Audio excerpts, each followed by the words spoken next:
आर्थिक सुधार पर यूपीए के सभी दल हैं साथ। Many of the steps taken by government, although some of them will put a burden on the people, have been welcomed by all stakeholders as necessary and unavoidable. FDI के मुद्दे पर एनडीए है एकजुट।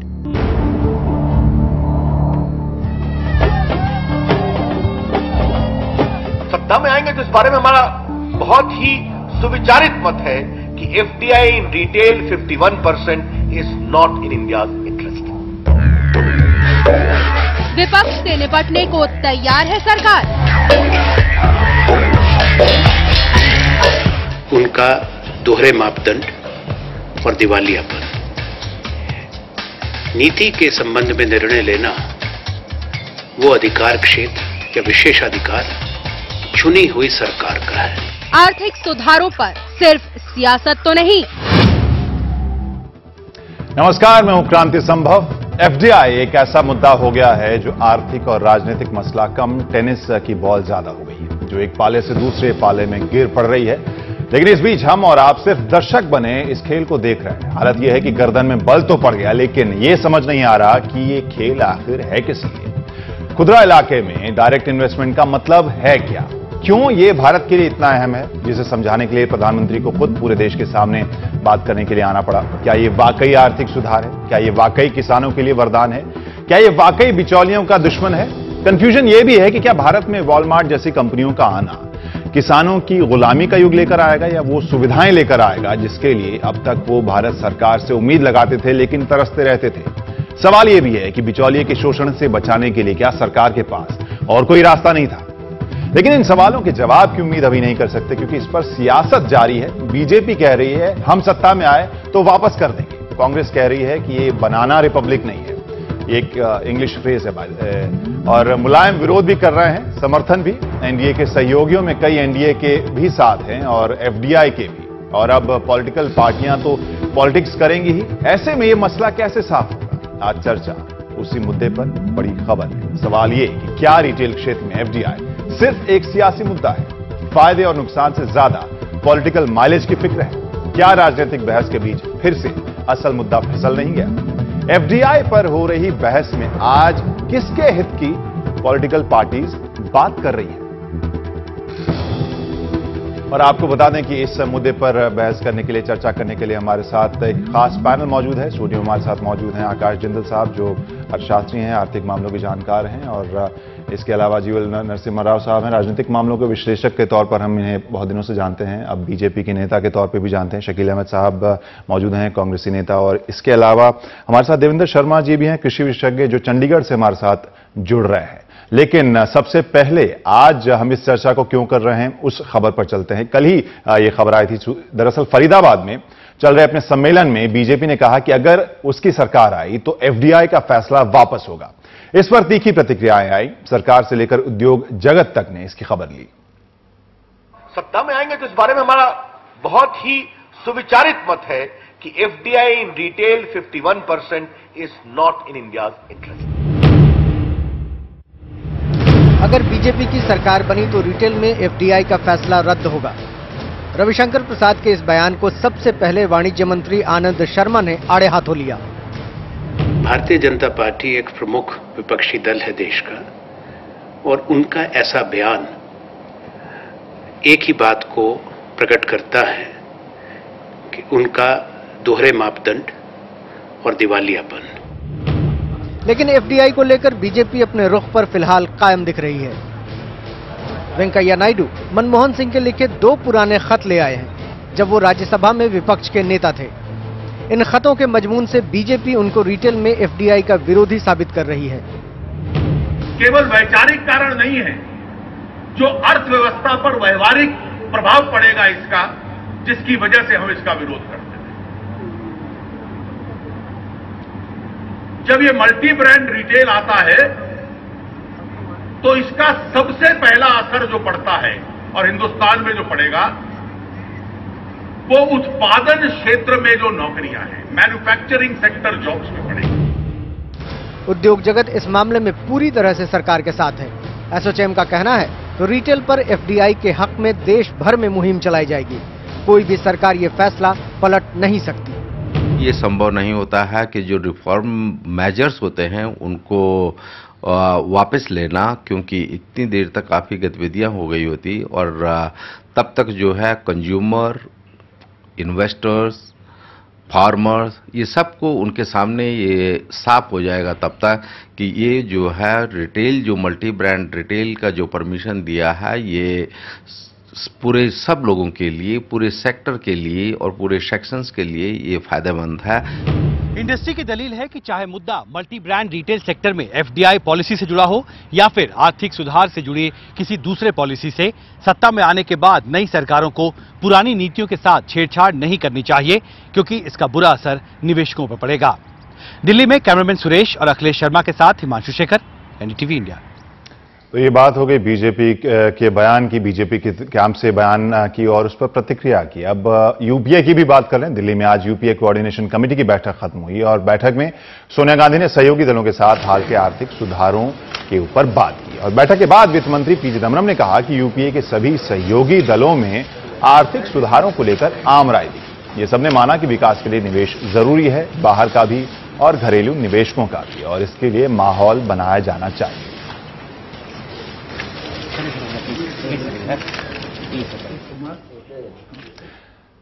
लेकिन चिदम्बरम भले दावा कर रहे हों कि सभी सहयोगियों ने प्रधानमंत्री के आर्थिक सुधारों का समर्थन किया, सूत्रों के हवाले से एनडीटीवी को जानकारी मिली कि आज की बैठक में डीएमके और एनसीपी ने गैस सब्सिडी पर लगी पाबंदी का तीखा विरोध किया।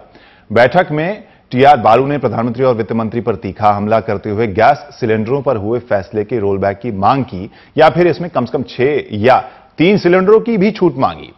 सूत्रों के मुताबिक खबर यह भी है कि शरद पवार भी यही चाहते थे कि एलपीजी के मामले में सरकार कुछ पीछे हटे। कुछ सहयोगी दलों ने यह भी चिंता जताई कि कड़े आर्थिक कदमों की वजह से ऐसा न हो कि वो चुनाव हार जाए। लेकिन सूत्रों के मुताबिक प्रधानमंत्री और वित्त मंत्री ने गैस सिलेंडरों के मामले में अपने रुख को ज्यों का त्यों रखा। तो ये तो बात हो गई बीजेपी की, ये बात हो गई कांग्रेस यूपीए की। और जैसा हमने कहा कि एफडीआई के मुद्दे पर जिस तरह से एक टेनिस मैच हम देख रहे हैं, गेंद एक पाले से दूसरे पाले में जा रही है, लेकिन चर्चा चूंकि शुरू हुई है कल के एक बयान पर। जीवी नरसिम्हा राव जी, आपसे हम पूछना चाहेंगे सबसे पहले, ये बयान आखिर किस तरह का था कि अब सरकार में आई बीजेपी तो एफडीआई को वापस ले लेगी? नो, ऐसे रविशंकर जी ने, जहां तक मैंने सुना है, उन्होंने ऐसा कोई बयान नहीं दिया है कि उन्होंने कहा है कि जो यदि हम चुन के आएंगे सत्ता में, जब भाजपा आएगी तब इस पर हम अपनी तरह से निर्णय करेंगे। ये किसी भी चुनी हुई सरकार का देश हित में कुछ भी करना पड़ेगा तो भाजपा वो कदम लेगी।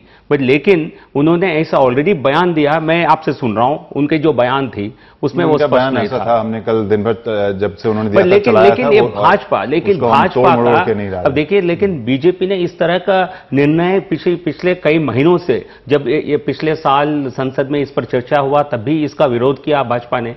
उन्होंने कहा कि भाजपा ने ये कहा है कि हमारे देश के हित में नहीं है।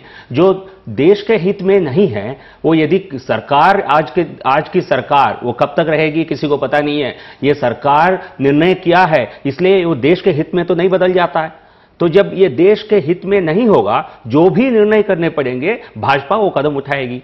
वो स्वाभाविक है। जब यूपीए सरकार एक टेररिज्म लॉ को, जो एंटी टेररिज्म लॉ टाडा को, उसको खत्म कर सकती है और किसी वोट बैंक की राजनीति के कारण, क्या देश के हित में कोई निर्णय करने के लिए? यहां पर बहुत ही सब्जेक्टिव मामला है। एक तरफ जो आरोप इस एफडीआई के बहस में सबसे ज्यादा लग रहा है कि एक वक्त में बीजेपी खुद ही 100% रिटेल में एफडीआई की बात कर रही थी। 100% का कभी नहीं बात हुआ और आज इस तरह से विरोध वो 100% एफडीआई इन रिटेल का बात कभी हुआ ही नहीं है। चलिए 100% का नहीं हुआ, लेकिन बात हुई कि नहीं रिटेल में एफडीआई की बीजेपी के? लेकिन ये चर्चा का विषय था। कभी बीजेपी ने इसको हम लागू करेंगे इस तरह का बयान नहीं दिया था।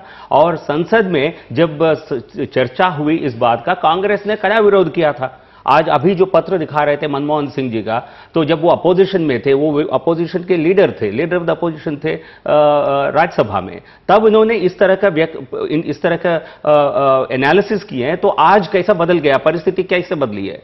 तो परिस्थिति दोनों पार्टियों की बदली है। आपने पहले प्रस्ताव किया, कांग्रेस ने उसका विरोध किया, अब कांग्रेस प्रस्ताव कर रही है या फिर अब लागू कर रही है, तो आप उसका विरोध कर रहे हैं। किसी की मनमानी पर कोई इकोनॉमिक पॉलिसी नहीं हो सकती है। यदि आनंद शर्मा जी ने अभी कहा, आनंद शर्मा ने यह कहा है कि सरकार के अधिकार क्षेत्र में है, सरकार की पावर कहां से आती है? सरकार को किसने बिठाया इनको?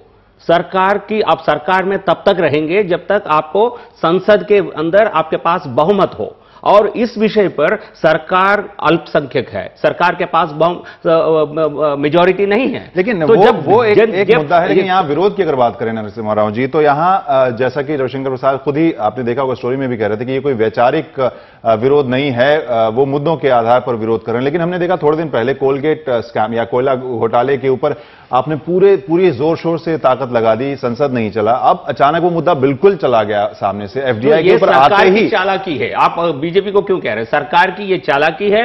मुद्दा जो भ्रष्टाचार का जो मुद्दा था देश भर में, कोलगेट को लेकर जनता काफी उसको लेकर गुस्से में थी, उससे ध्यान बटाने के लिए, ध्यान उसके लिए दूसरी तरह आकर्षण करने के लिए उन्होंने, सरकार ने इस तरह के फैसले किए हैं। लेकिन बात यह है कि ये फैसलों के कारण सरकार की अलोकप्रियता और बढ़ गई है। शकील जी, हम आपके पास आना चाहेंगे। यहां पर नरसिम्हा राव जी कह रहे हैं कि सरकार की स्ट्रैटेजी थी, यहां कहा जा रहा है कि रिटेल में जो एफडीआई है वो किसानों के हित के लिए लाया जा रहा है, लेकिन यहां पर बीजेपी जो आपके ऊपर आरोप लगाती है मुद्दों से भटकाने, क्या ये एफडीआई सिर्फ उसकी वजह से ऐलान किया गया?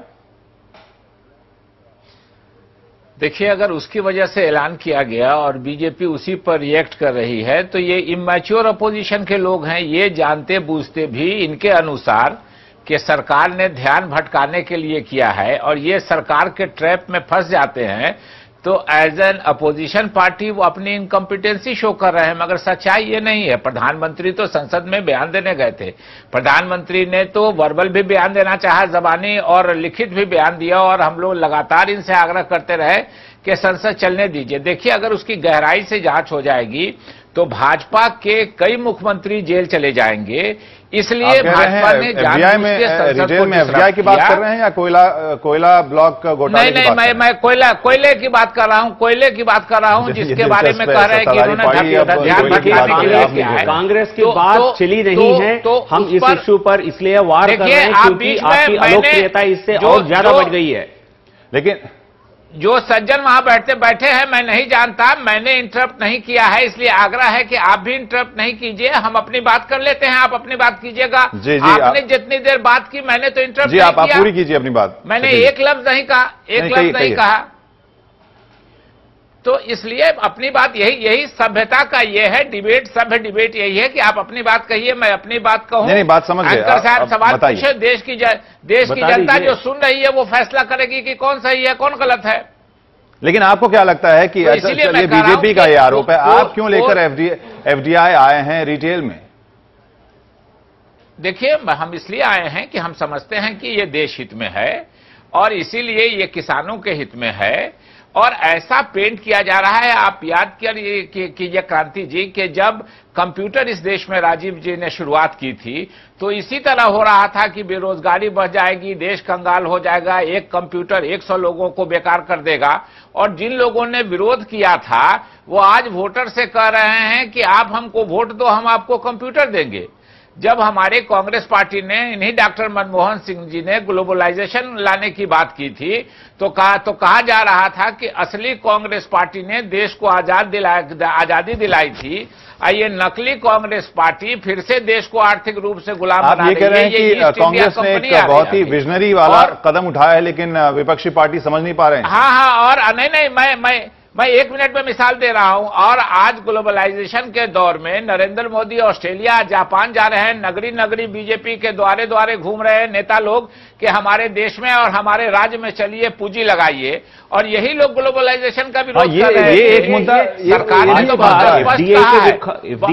स्पष्ट कहा है। जी, शकील जी, आप इसका जवाब भी ले लेते हैं। जी, शकील जी, इसका जवाब ले लेते हैं, आपने एक अच्छा पॉइंट उठाया जी। लेकिन एफडीआई का विरोध भाजपा कहां कर रही है? मात्र एफडीआई इन रिटेल का विरोध कर रही है, क्योंकि ये जनहित में नहीं है। वही जनहित के बारे में तो वही सवाल था आज का कि इस मुद्दे के ऊपर बीजेपी और कांग्रेस दोनों ही एक दूसरे का विरोध कर रही हैं, लेकिन जनहित की बात आ रही है। जनहित आखिर है किसका? जहां कांग्रेस की तरफ से एक तरफ ये बयान आ रहा है कि किसानों को इससे राहत मिलेगी, कैसे राहत मिलेगी, कैसे राहत मिलेगी बता आप विरोध कर रहे हैं, जनहित में नहीं है, लेकिन किस आधार पर यह कहा जा रहा है कि जनता को इससे फायदा मिलेगा, फार्मर्स को इससे फायदा मिलेगा, जबकि विदेशों में जहां एक मिल्क प्रोडक्शन की, आप मिल्क सेक्टर की आप उदाहरण ले, जितना कंज्यूमर रूपी जितना फार्मर को मिलता है 70% इंडिया में मिलता है। विदेश में जहां आपके रिटेल है, सारे रिटेल एफडीआई रिटेल के माध्यम से, बड़े बड़े रिटेलर्स के माध्यम से जो बेचा जाता है, वहां सिर्फ 30% 35% कंज्यूमर को मिलता है, फार्मर को मिलता है कंज्यूमर प्राइस से। तो आप किस आधार पर ये कह रहे हैं वॉलमार्ट आएगी? क्या वॉलमार्ट लोक कल्याण करने के लिए आएगी? क्या वॉलमार्ट भारत के किसानों की उनको अपलिफ्ट करने के लिए आ रही है? इसी पॉइंट पर देवेंद्र शर्मा जी, हम आपके पास आना चाहेंगे। देवेंद्र शर्मा जी कृषि के जानकार हैं और आज हमने पढ़ा कि आपने काफी विस्तार से इसके बारे में लिखा है। आप जरा बताइए कि आखिर एफडीआई जो रिटेल में लाने की बात की जा रही है, उसका स्वरूप अंतर्राष्ट्रीय स्तर पर क्या है? दुनिया भर में ये अगर एक्सपेरिमेंट हुआ है, वो कितना सक्सेसफुल है और किस तरह की तस्वीर हमारे देश के लिए पेश की जा रही है? क्या वो सही है या गलत है, वो बताइए। देखिए, पहले तो मैं ये बता दूं कि एक जो बात देश से छिपाई जा रही है वो ये है कि 2010 में G20 का टोरंटो का सम्मेलन हुआ था। उसमें ड्राफ्ट जो उसका एग्रीमेंट था, उसमें ये स्पष्ट लिखा हुआ था कि member countries will have to remove all hurdles in the spread of FDI retail. मतलब है कि और उसको इंटरनेशनल मॉनेटरी फंड उसको मॉनिटर कर रहा था। हम लोग बहुत पीछे थे, हम लोगों ने नहीं किया। एक्चुअली ये ऑब्लिगेशन थी कांग्रेस पार्टी की, इस सरकार की, यूपीए की, कि ये उसको हमें करना था। तो देश को ये बताया नहीं जा रहा है कि जब उन्होंने G20 में एग्रीमेंट किया तो देश से क्यों छुपाया गया कि हमने ये एग्रीमेंट किया है। पहली बात तो ये है। दूसरी बात यह है कि ये जो उदाहरण दिए जा रहे हैं कि कंप्यूटर आने पर जब लोगों ने विद्रोह किया था या ऑपोजिशन दिखाई थी, मेरा मानना है कि वो बिल्कुल ठीक उदाहरण नहीं है। असली बात यह कि पंजाब में 1980 के दशक में पेप्सी कोला ने दूसरी हरित क्रांति लाने का वादा किया था और उस समय भी यही सब चर्चाएं हुई थी। उस समय भी कहा गया था कि इंफ्रास्ट्रक्चर बनेगा, सप्लाई चेन ठीक होगी, किसानों को फायदा होगा और पंजाब जो है वो उस समय टेररिज्म में था, उससे बाहर निकल आएगा। आप आज 12 साल 15 साल हो गए हैं इस बात को, कहां है वो दूसरी हरित क्रांति? पेप्सी कोला ने सब काम छोड़ दिया, वो अपनी सॉफ्ट ड्रिंक बेचने में लगे हुए हैं। कभी किसी ने उनकी अकाउंटेबिलिटी होल्ड नहीं की है। उसके बाद WTO आया, WTO में भी ये कहा गया, एग्रीकल्चर आने से बिग बैंग थ्योरी आई कि इंडिया के किसान जो हैं वो एक्सपोर्ट कर पाएंगे। पंजाब एग्रीकल्चर यूनिवर्सिटी की एक स्टडी आई, उसने कहा कि हवाई जहाज से हमारा प्रोड्यूस जाएगा, जब वापिस आएगा तो डॉलर आएंगे। कहां है वो डॉलर जो हमारे आने चाहिए थे? तो ये जो हमें एक ख्वाब दिखाए जाते हैं किसान के नाम पर, खेती के नाम पर, बड़ा दुर्भाग्य है। वही बात वॉलमार्ट में हो रही है। अब देखिए, वॉलमार्ट को अमेरिका में देख लीजिए, 50 साल हो गए अमेरिका में। वॉलमार्ट के होते हुए अमेरिकन सरकार $307 बिलियन की 5 साल के लिए एग्रीकल्चर सब्सिडी देती है। 1997 से लेकर 2008 10 साल के लिए किसानों को डायरेक्ट इनकम सपोर्ट, यानी उनको घर बैठे सीधी इनकम दी गई 12,60,000 करोड़ की। अगर वॉलमार्ट से फायदा होता तो सरकार किसानों को क्यों इनकम देती, क्यों उनको आय का उपलब्ध कराती? और ये अगर वहां पर ये मॉडल फेल हो गया है तो भारत में कैसे ये मॉडल ठीक हो जाएगा? इस पे देश में व्यापक चर्चा होनी चाहिए थी, तब जाके इस बात का फैसला होता कि हमें एफडीआई रिटेल चाहिए कि नहीं चाहिए। जिस तरीके से थोपा गया है, ये इसलिए थोपा गया है क्योंकि 6 तारीख को अमेरिका में राष्ट्रपति ओबामा के इलेक्शंस हैं और हमारी सरकार चाहती है कि ओबामा की हेल्प की जाए, और कोई मकसद मुझे नजर नहीं आता। किसानों को कतई इससे कोई फायदा नहीं होगा। वो तो जैसा पहले कहा चुका है, अब तो वो अपने ही जमीन पर एक तरह के लेबर बन जाएंगी और ये सारी प्रोसेस जो है हमारे देश में चल रही है। शकील जी, आप सुन रहे होंगे देवेंद्र शर्मा जी जो जानकारी दे रहे थे। जी हां, बिल्कुल इसी तरह की बात उस समय में आर्थिक विद्वान लोग किया करते थे। और कहीं अगर कोई फेल हुआ तो ये जरूरी नहीं है कि दुनिया में दूसरी जगह भी फेल कर जाए, और वॉलमार्ट फेल करेगा तो जाएगा। देखिए, अभी जो किसानों की बात होती है तो ये समझना चाहिए कि किसान को अभी जरूरत से ज्यादा दाम या उचित दाम भी नहीं मिल रहा है। और हमारे आप लोग ही रोज चर्चा करते हैं महंगाई की, कंज्यूमर को हमारे बहुत प्राइस पे करना पड़ रहा है। तो किसान को पैसा कम मिल रहा है और कंज्यूमर को ज्यादा देना पड़ रहा है, तो इसका मतलब कि कहीं ना कहीं जमाखोरी हो रही है या कहीं ना कहीं ब्लैक मार्केटिंग हो रही है। आप ये कह रहे हैं कि इस जमाखोरी से निजात एफडीआई से ही मिलेगी? एक रास्ता ये भी है, एक रास्ता ये भी है, एक ऑप्शन। और एक बात और भी गलत कही जा रही है कि पूरा देश 10 लाख की आबादी वाले शहरों में ही ओपनिंग होगी। ऐसा कहा जा रहा है कि हमारे छोटे छोटे जो गांव में किसान है, जो गांव में किराना के दुकानदार हैं, वो बेरोजगार हो जाएंगे, उनके घर में बेरोजगारी और भूखमरी हो जाएगी। ये सही पिक्चर पेंट करना चाहिए। उसके अलावा राज्य सरकारों को ये छूट दी गई है, पार्टियों को ये छूट दी गई है कि जिस पार्टी की जिस राज्य में सरकार है वो पार्टी नहीं चाहती है तो अपने राज्य सरकार को मना करते, जो मुख्यमंत्री नहीं चाहते हैं वो अपने राज्य में नहीं लागू करना चाहते हैं। एक मुख्यमंत्री ने बहुत सही कहा है कि कोई दूसरे राज्य का मुख्यमंत्री ये कैसे तय करेगा कि मेरे राज्य के लिए क्या ठीक है और क्या गलत है। अगर हम गलत फैसला लेते हैं तो उसकी सजा हमको जनता देगी, लेकिन दूसरे राज्य का मुख्यमंत्री कैसे कहेगा कि ये हमारे हम हैं इस राज्य के मुख्यमंत्री, आप फैसला उस राज्य में नहीं ले सकते हैं। ये इसलिए इस बात को कंफ्यूज करने की कोशिश नहीं करनी चाहिए। विम्पी का, मैकडोनल्ड्स का, पार्टी जी शकील जी, कांग्रेस पार्टी जनता को, सरकार जनता को गुमराह करने की कोशिश कर रही है, क्योंकि ये संभव नहीं है किसी एक प्रदेश अपने राज्य में इसको इजाजत ना दे जब एक नेशनल लेवल पर एक पॉलिसी बन जाती है।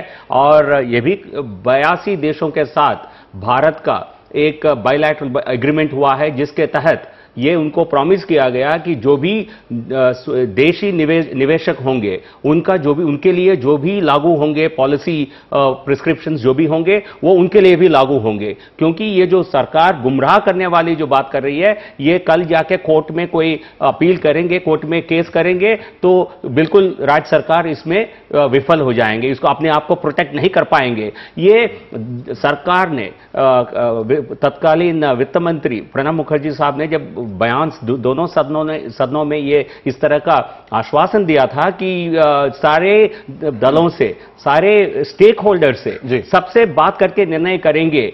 ऐसे क्या जल्दी थी कि बिना किसी से सलाह मशुरा करके, बिना स्टेट गवर्नमेंट से सलाह मशुरा करके इन्होंने अपनी तरफ विदाउट पार्लियामेंट्री मेजॉरिटी इस तरह का निर्णय जल्दबाजी में देश पर थोपा है। हमें लगता है ये सिर्फ विदेशी रिटेलर से बात किए हैं और किसी देशी किसी स्टेक होल्डर से बात नहीं किया है। आपने बहुत ही डिटेल में ये सारे सवाल उठाए, लेकिन अब चलते हैं सीधे अपने वरिष्ठ सहयोगी अखिलेश शर्मा के पास, जो सूरजकुंड में मौजूद है, जहां पर बीजेपी के सभी बड़े नेता आज दो दिन या 3 दिन वहां पर चर्चा के लिए बैठे हैं। अखिलेश, वहां पर क्या इतने डिटेल में चर्चा हो रही है इस एफडीआई के ऊपर, या फिर एक राजनीतिक मुद्दे के तौर पर ही बीजेपी सिर्फ इसे उठा रही है? क्रांति, आज काफी विस्तार से इस पूरे मुद्दे पर चर्चा हुई है। जो आर्थिक प्रस्ताव बीजेपी ने यहां पास किया है उसमें बिंदुवार तरीके से समझाया। राज्यसभा में विपक्ष के नेता अरुण जेटली, उन्होंने बताया कि क्यों बीजेपी इस फैसले का विरोध कर रही है। उन्होंने कहा कि यह बात सरासर गलत है कि एफडीआई रिटेल में आने के बाद यहां पर नौकरियां बनेंगी। उन्होंने ये कहा कि बल्कि यहां पर लोगों की नौकरियां जाएंगी। करीब 2.5 करोड़ लोग ऐसे हैं जो कि किराना कारोबार से जुड़े हुए हैं और सीधे तौर पर उनकी जो रोजी रोटी है उस पर इसका फर्क पड़ेगा। इसके अलावा नितिन गडकरी जो पार्टी अध्यक्ष, उन्होंने यह स्पष्ट किया है कि संसद का जब भी शीतकालीन सत्र होगा उसमें बीजेपी की कोशिश ये होगी कि तमाम बाकी पार्टियां इसका विरोध कर रही हैं उन्हें अपने साथ लेकर इस पर चर्चा कराए एक वोटिंग वाले प्रस्ताव के साथ, ताकि सरकार को अपना फैसला वापस लेने के लिए मजबूर होना पड़े। और तीसरी महत्वपूर्ण बात यहां पर आज जो हुई है, वेंकैया नायडू जो कि बीजेपी के पूर्व अध्यक्ष है, उन्होंने प्रधानमंत्री मनमोहन सिंह की चिट्ठियां आज जारी की है। ये चिट्ठी मैं आपको दिखाना चाहता हूं। ये चिट्ठी तब की है जब मनमोहन सिंह राज्यसभा में विपक्ष के नेता थे। 21 दिसंबर 2002 की चिट्ठी है जो उन्होंने चेयरमैन को लिखी है, जो federation of association of Maharashtra है। यह व्यापारियों का संगठन है जो कि मनमोहन सिंह से मिला था कि रिटेल में एफडीआई नहीं होना चाहिए। तब बतौर राज्यसभा में विपक्ष के नेता मनमोहन सिंह ने उनको यह कहा था कि उन्होंने मामला राज्यसभा के भीतर उठाया है। सरकार की ओर से उन्हें आश्वासन दिया गया है कि सरकार, यानी तब की एनडीए सरकार, ऐसा कोई भी फैसला लागू नहीं करने जा रही है। साथ ही बाद में जब चिट्ठी, दूसरी एक चिट्ठी जब इन्हीं संगठन की ओर से, जब मनमोहन सिंह प्रधानमंत्री बन गए थे, तब लिखी गई, जिसमें यह कहा गया कि आपने तब हमें मुलाकात में यह भी कहा था कि कांग्रेस रिटेल में एफडीआई के सख्त खिलाफ है। तो फिर अब यह सरकार, यानी तब जो यूपीए सरकार 2004 में दिसंबर में आ चुकी थी, वो ये फैसला क्यों लागू कर रही है। तो ये बीजेपी की ओर से एक बड़ा हथियार है।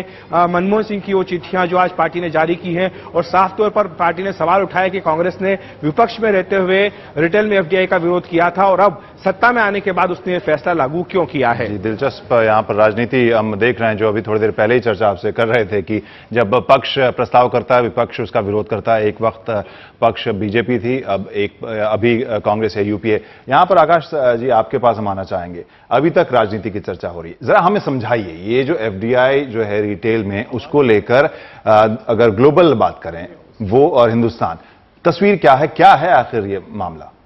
देखिए, एफडीआई के एडवांटेजेस और डिसएडवांटेजेस दोनों हैं।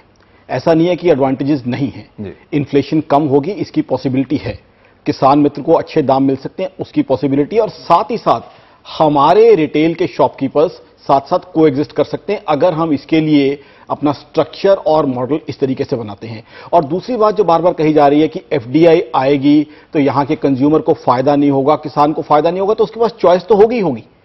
अगर कंज्यूमर को वहां पे सामान अच्छा नहीं मिलेगा, सस्ता नहीं मिलेगा, बेटर तरीके से नहीं मिलेगा, तो उसके पास चॉइस होगी। किसान के पास भी कोई कंपल्शन नहीं होगी कि उन्हीं को बेचना है। और ना ही मैं यहां पे एफडीआई को जो है किसी तरीके से एडवोकेट कर रहा हूं, प्लसेस भी हैं माइनसेस भी हैं। मेरे हिसाब से अभी जो देसी जो retail multi brand retail outlets हैं वो कैसे फंक्शन करती हैं और वहां पर किसानों की स्थिति क्या है?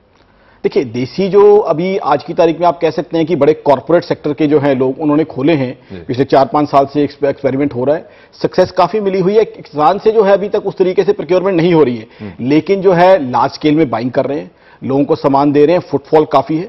और हालांकि इन्फ्लेशन को वो कम नहीं इतना कर पाए। आज की तारीख में ये नहीं है कि जो एग्जिस्टिंग कॉर्पोरेट्स हैं वो बहुत सस्ता सामान दे पा रहे हो, ये चीज नहीं है।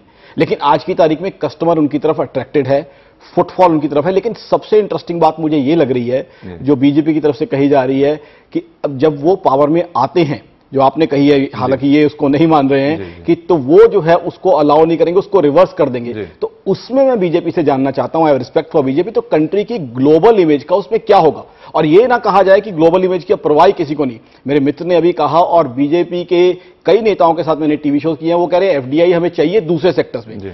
आज अगर हम उन्हें कहते हैं कि आप सारा अपना पैसा लेके आ गए, उसके बाद आप सारा कुछ उखाड़ के ले जाइए, तो कैन वी एक्सपेक्ट कि फॉरेन डायरेक्ट इन्वेस्टमेंट दूसरे सेक्टर्स में जहां बीजेपी कहती आई है कि हमें चाहिए, हम वेलकम कर रहे हैं, वहां फॉरेन डायरेक्ट इन्वेस्टमेंट आएगी?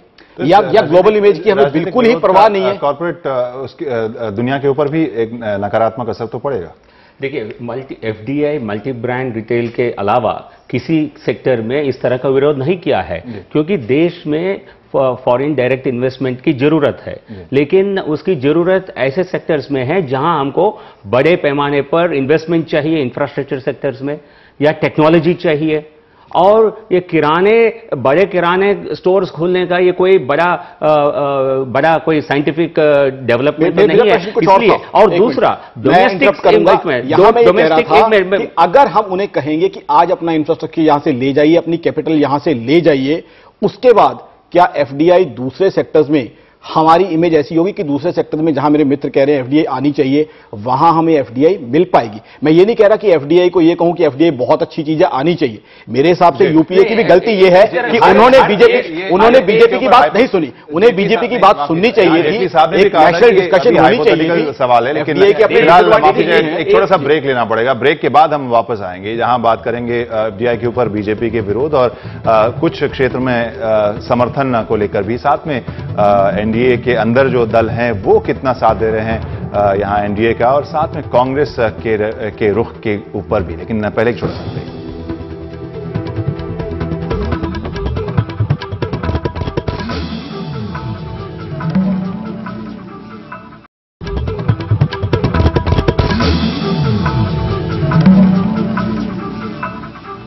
तो बड़ी खबर में आज हम बात कर रहे हैं कि क्या एफडीआई सिर्फ एक सियासी मुद्दा रह गया है और इसके डिटेल्स क्या हैं, हम जो जानना चाहते हैं, जो सवाल हमारे और आपके जहन में आ रहे हैं। अब चलते हैं सीधे अपने एक विशेषज्ञ देवेंद्र शर्मा जी के पास। अभी आकाश जिंदल साहब ये बता रहे थे कि एडवांटेजेस भी हैं, डिसएडवांटेजेस भी हैं एफडीआई के, लेकिन आप ये बता रहे थे कि जो वजहें गिनाई जा रही हैं एफडीआई रिटेल क्षेत्र में लाने की, वो गलत हैं।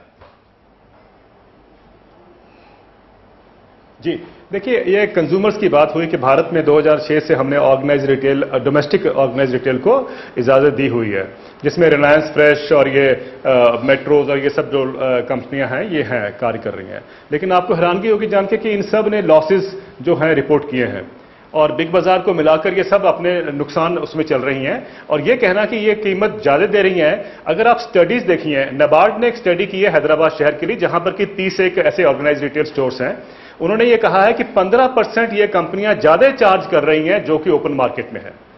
अगर आप वॉलमार्ट का देख लें तो स्टडीज, एम्पिरिकल स्टडीज हैं इंटरनेशनल, जो ये कहती हैं कि लैटिन अमेरिका में और एशिया में ये कंपनियां कम से कम 20 से 30% ज्यादा चार्ज कर रही हैं ओपन मार्केट से। तो ये जो एक लुभावना ये दिखाया जाता है कंज्यूमर को फायदा होगा, वो नहीं है, मैं ये स्पष्ट करना चाहता हूं। दूसरा है कि ये कीमतें जो कम हो रही हैं यूरोप और अमेरिका में, वो इसलिए है क्योंकि सब्सिडी मिलती है वहां पर।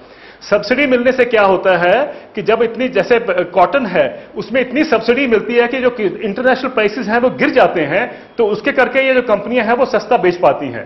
तो अगर आप यूरोप में देखें जहां पर टेस्को भी है, वॉलमार्ट भी है, ये सब कंपनियां हैं, वो हर मिनट में एक किसान खेती छोड़ के जा रहा है।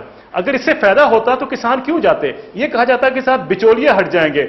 अगर आप देखिए बिचौलिए हटते हैं, एक मैंने अध्ययन बताऊं मैं आपको यूनिवर्सिटी का, अमेरिका की, वो ये कहती है कि 1950 से पहले 70 सेंट यानी 70% एक इनकम होती थी किसान की जब वो अपना माल बेचता था। 2005 में वो घटकर 4 सेंट्स हो गई है।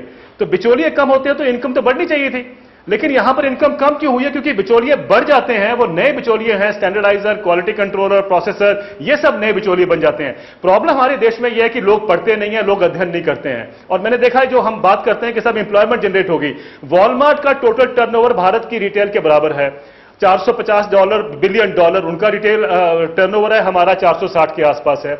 उनके सिर्फ 21 लाख लोगों को एम्प्लॉयमेंट मिली है $450 बिलियन के लिए। हमारे देश में 4.5 करोड़ लोग एम्प्लॉयड हैं उस $460 बिलियन के लिए। तो कौन एम्प्लॉयमेंट क्रिएट कर रहा है ये जानना चाहिए। फिर बात कही जाती है कि साहब दोनों ठीक हैं। ये दोनों कैसे ठीक हो सकते हैं? आप सीधी बात यह है कि आप अमूल जो मॉडल था, जो दूध के लिए हम लाए थे, जो कि इतनी पेरिशेबल है, आप 1 घंटे से ज्यादा रख नहीं सकते हैं, वो इतना किसानों को फायदा है, पूरी चेन बनाई है वर्गीज कुरियन साहब ने, और कंज्यूमर्स को फायदा हुआ है। क्यों नहीं हम अमूल के मॉडल को लेकर देश में आते हैं?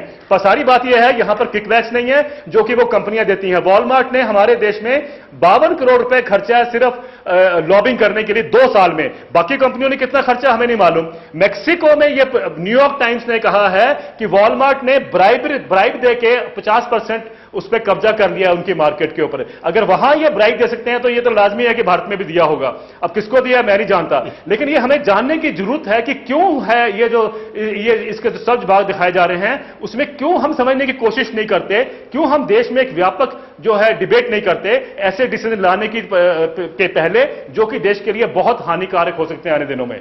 देश की एक बड़ी समस्या है कि हम पढ़ते नहीं, हम रिसर्च नहीं करते। ये और जो मुद्दे आपने सुने, जो पॉइंट्स देवेंद्र शर्मा जी ने उठाए हैं, वो बहुत ही ज्यादा डिटेल में रिसर्च किए हुए हैं। शकील जी, यहां पर आप कुछ जवाब देना चाहेंगे? जो भी वजह गिनाई जा रही थी वॉलमार्ट या एफडीआई के पीछे, वो लगभग सभी बहुत ही सतही लग रही हैं वजह। नहीं, देखिए, एक गलत पिक्चर पेंट करने की कोशिश की जा रही है कि अंडर कंपल्शन होंगे किसान या किराना दुकानदार के, उनसे ही बिजनेस कीजिए। कहा हमारे एक पैनलिस्ट ने अभी कि ऑप्शन एक और भी मिलेगा, आप उससे चाहिए तो बिजनेस कीजिए, उससे चाहिए तो नहीं बिजनेस कीजिए। 10 लाख की आबादी वाले शहरों का मामला है। कितने शहर हैं हमारे यहाँ? 53 जगहों को अभी तक आइडेंटिफाई किया है। एक स्टेट में, एक से हमारे 28 स्टेट हैं हमारे यहाँ, यूनियन टेरिटरीज को छोड़ दीजिए तो और 53 जगह, मतलब एक स्टेट में दो जगह भी आउटलेट की बात नहीं है। उसके अलावा पता नहीं, हमारे एक मित्र पैनलिस्ट कह रहे थे कि ओबामा को और डेमोक्रेटिक पार्टी को चुनाव जिताने के लिए अमेरिका में यहां कांग्रेस पार्टी या मनमोहन सिंह जी अपनी सरकार हारने को तैयार हैं। तो इससे ज्यादा हास्यास्पद बात क्या हो सकती है कि हम अनपॉपुलर डिसीजन अपने देश में इसलिए लें कि डेमोक्रेटिक पार्टी का उम्मीदवार बराक ओबामा अमेरिका में जीत जाए। अब कोई मनमोहन सिंह जी को अमेरिका के राष्ट्रपति का पद तो मिलने नहीं वाला है। भारत के प्रधानमंत्री से बड़ा पद कोई नहीं होता है किसी भारतीय के लिए। तो स्वाभाविक रूप से इस तरह की बातें कि ओबामा को जिताने के लिए, ये एक रटाई मानसिकता की बात है। ये बात सही है कि जो टेक्निकल एक्सपर्ट्स हैं, जो उस फील्ड में काम करते हैं, उनकी राय लेनी चाहिए। उनकी राय दोनों तरह की आ रही है और ठीक, मैं सहमत हूं कि कुछ फायदा होगा, कुछ नुकसान होगा, और इसी तरह हर बात में 16 आना फायदा होगा। और रिटेल में जो एफडीआई लगाएगा वो चैरिटी के लिए नहीं लगाएगा, लेकिन जो इंफ्रास्ट्रक्चर में लगाएगा वो चैरिटी के लिए लगाएगा, जो दूसरे और सेक्टर में लगाएगा वो चैरिटी के लिए लगाएगा। ये कौन सा तथ्य है? दूसरा, कोई यहां कोई बिजनेस अपने देश में कोई बिजनेसमैन के बारे में बता दीजिए, चाहे बड़ा हो या छोटा हो, वो चैरिटी के लिए बिजनेस में आता है। वो आता है अपनी जीविका के लिए, अपने जीवन उपार्जन करने के लिए, अपने बिजनेस के लिए। आज एफडीआई की तमाम तरह की जो है बुराई बीजेपी कर रही है। और मैं कोई एफडीआई की पक्ष में जो है दलील देने के लिए यहां नहीं आया हूं। आज देश की जो हालात है, मेरे प्रश्न तो प्लीज सुन लीजिए। आज जो देश के हालात हैं, 56 रुपए डॉलर की कीमत हो गई थी, करंट अकाउंट डेफिसिट हमारा बढ़ता जा रहा था, और आज जो है हमारा जो क्रूड ऑयल है जिसे 75 to 80% इंपोर्ट करना पड़ता है हमें, हमारे लिए महंगा होता जा रहा है। मुझे मेरे बीजेपी के मित्र जो है वो आज एक कोई सिंगल पॉइंट सोल्यूशन बताएंगे कि किस तरीके से आज की तारीख से हमें फॉरेक्स आ सकता था और रुपी डॉलर इक्वेशन जो है वो ठीक हो सकती थी। मैं बिल्कुल भी ये नहीं कह रहा कि एफडीआई सही है। हम आज पॉलिटिकल चर्चा कर रहे हैं। पहले मैं शकील जी का जो सुझाव थे, शकील जी की जो सॉल्यूशंस थे उसके बारे में जिक्र करना चाहूंगा। उन्होंने कहा है कि यदि लोग नहीं चाहें तो वॉलमार्ट से या फार्मर जो है वॉलमार्ट से न खरीद के कहीं और से खरीद सकते हैं, लेकिन यही इनकी स्ट्रेटेजी होती है बिग रिटेलर्स की, फॉरेन रिटेलर्स की। पहले आकर के सारे छोटे दुकानों को, सारे मार्केट को तबाह कर देते हैं, क्योंकि उनके पास डीप पॉकेट्स है, उनके पास बहुत बड़ा पैसा है, तो उसको लेकर सारे मार्केट में सारे प्लेयर्स को पहले खत्म कर देते हैं। लेकिन यही मुद्दा तो तब भी लागू था जैसे देवेंद्र शर्मा जी ने कहा है, उसके बाद प्राइसेस बढ़ाकर लूटते हैं। तो ये एक कंज्यूमर के लिए भी ठीक नहीं है, फार्मर के लिए ठीक नहीं है, किसी वर्ग के लिए एक लाभदायक नहीं है। अभी तक आपसे कोई सवाल नहीं पूछ पाए थे, लेकिन क्या ये सारे मुद्दे ऐसे हैं जिससे आप सहमत हैं? क्योंकि अकाली दल में ये दो राय आ रही है कि इसके ऊपर चर्चा होनी चाहिए। बतौर श्रोमणी अकाली दल हम एफडीआई का विरोध करते हैं। इससे कंज्यूमर को भी नुकसान है और रिटेलर को भी नुकसान है, क्योंकि इसमें ये महंगाई भी बढ़ जाएगी। जब 51% शेयर फॉरेन का होगा, उनका डायरेक्ट इन्वेस्टमेंट होगा, तो पॉलिसी भी उनकी चलेगी, चाहे वो जितना मर्जी रेट बढ़ा दे, चाहे जितने मर्जी कम रेट से कोई चीज परचेज करें। एक रिटेलर भी मारा गया, वो तो बिल्कुल ही खत्म हो गया। और एक वॉलमार्ट ऐसी जगह में जितनी मर्जी हाई, कोई अपनी गवर्नमेंट ने कोई ऐसी प्लानिंग बनाई जिसमें कोई सिस्टम तय किया गया हो कि भी कैसे क्या होगा। ऐसे ही है कि इन्होंने, क्योंकि काला धन तो पंजाब में बिल्कुल लागू नहीं होगा ये, आप ये कह रहे हैं? क्योंकि चर्चा हमारी मुख्यमंत्री कह रहे हैं कि चर्चा करनी चाहिए, क्या आप कह रहे हैं कि पंजाब में बिल्कुल लागू नहीं होगा? सर, सुखबीर सिंह बादल इतना विजनरी है, वो छोटी बातों में नहीं पड़ता। असल बात है कि ये इतना बड़ा मुद्दा है, ये किसानों को और व्यापारियों को जवाब नहीं दिया यहाँ पे कि आप नहीं लागू होगा एफडीआई, नहीं लागू होगा भाई जी। फिलहाल माफ कीजिएगा, एक छोटा सा ब्रेक लेना पड़ेगा। अगले हिस्से में हम इसी पर चर्चा जारी रखते हैं। हाजिर होते हैं थोड़ी देर।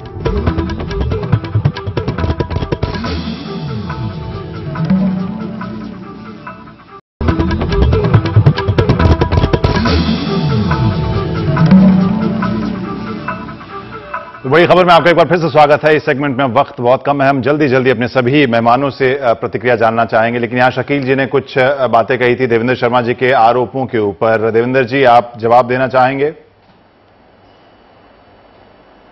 संक्षेप? जी, मैंने जब ओबामा साहब के बारे में कहा था तो मैं आपको बता दूं कि ओबामा साहब ने एक ट्वीट किया है, उसमें लिखा है उन्होंने ट्वीट में कि मैं अपने अमेरिकन भाइयों को रिक्वेस्ट करता हूं कि अगर आप देश के इकोनॉमिक उसमें हालात में हेल्प करना चाहते हैं तो आप छोटी दुकानों से साहब और कोने वाले नुक्कड़ दुकानों में जाके आप खरीदारी करिए। अमेरिका के राष्ट्रपति जानते हैं कि उनके देश के हित में क्या है। दुर्भाग्य यह है कि हमारे प्रधानमंत्री भी जानते हैं कि अमेरिका के हित में क्या है, और ये पहली बार नहीं हुआ। ओबामा साहब हो, इंग्लैंड के प्रधानमंत्री हो, जर्मनी के हो, जो भी जब यहां आए सबने ये जोर डाला। आपने देखा टाइम मैगजीन की कवर स्टोरी थी और S&P ने जो किया, ये सारा का सारा खेल था ताकि हम मजबूर कर सकें प्रधानमंत्री को डिसीजन ले। जी, तो ये मेरा कहना था। जिस जल्दबाज से सरकार इस फैसले को किया है, इसको लेकर कई सारे प्रश्न उठते हैं, जो देवेंद्र शर्मा जी ने भी कुछ सवाल जिक्र किया है। हो सकता है इसमें कुछ और कोई विषय हो इसके पॉलिसी के अलावा, बट लेकिन जब सरकार के पास इस विषय पर बहुमति नहीं है, अल्पमत में है, इस तरह का निर्णय क्यों किया है? सरकार को ये वापस लेना होगा। संसद के अंदर भाजपा और बाकी दल इसको उठाएंगे। शकील साहब से एक चीज पूछना चाहूंगा और रिक्वेस्ट भी चाहूंगा कि एटलीस्ट एफडीआई का स्ट्रक्चर ऐसा हो जिससे हमारे दुकानदार मित्र का अहित ना हो, डिविडेंड्स या प्रॉफिट कितना रिपेट्रिएट कर सकते हैं उस पर रिस्ट्रिक्शन हो, हायर टैक्स हो, स्ट्रक्चर और मॉडल ऐसा हो कि देश को फायदा हो। ये ना हो कि एफडीआई से वो लोग फायदा ज्यादा ले जाएं, हमें कितना फायदा हो, वो अच्छा स्ट्रक्चर और मॉडल हम आपसे जरूर एक्सपेक्ट करेंगे। मैं तो ये कह रहा हूं, जितना कोयला घोटाला, स्पेक्ट्रम घोटाला हुआ है, कुछ देर के बाद ये भी सामने आएगा कि एफडीआई को लाने में इतनी जल्दी क्यों हुई, इसके पीछे भी एक घोटाला आएगा जो सामने आ जाएगा। जी, बहुत बहुत शुक्रिया आप सभी का आज के चर्चा में भाग लेने के लिए। एक तरफ जहां पॉलिटिकल पार्टीज का सवाल यह है कि ये टाइमिंग ऐसा क्यों था इस फैसले के लिए। शकील जी, लोगों की बात का जवाब देने का मौका ही नहीं दिया। नहीं, ये केवल प्रतिक्रिया थी आपकी बातों का जो आपने पूरे पिछले सेगमेंट में कही थी। बहुत बहुत शुक्रिया आप आज हमारे साथ आए। लेकिन फिलहाल वक्त एक ब्रेक का। एनडीटीवी आज बड़ी खबर को खत्म करने का वक्त आ गया, लेकिन देवेंद्र शर्मा जी ने एक दिलचस्प बात कही थी जो आपको शायद याद हो कि हम लोग पढ़ते कम हैं, इसके ऊपर रिसर्च कम करते हैं, तो और पॉलिटिकल पार्टीज जब इसके ऊपर बहस करते हैं तो मुद्दे अक्सर खो जाते हैं, जो खोते ही हैं। और ऐसे में जरूरत हमारे और आपके लिए ये है कि हम इन मुद्दों को गहराई से समझें, तब शायद समझ में आएगी बात कि कौन सी पार्टी क्या कह रही है। फिलहाल बड़ी खबर देखने के लिए बहुत बहुत शुक्रिया, धन्यवाद।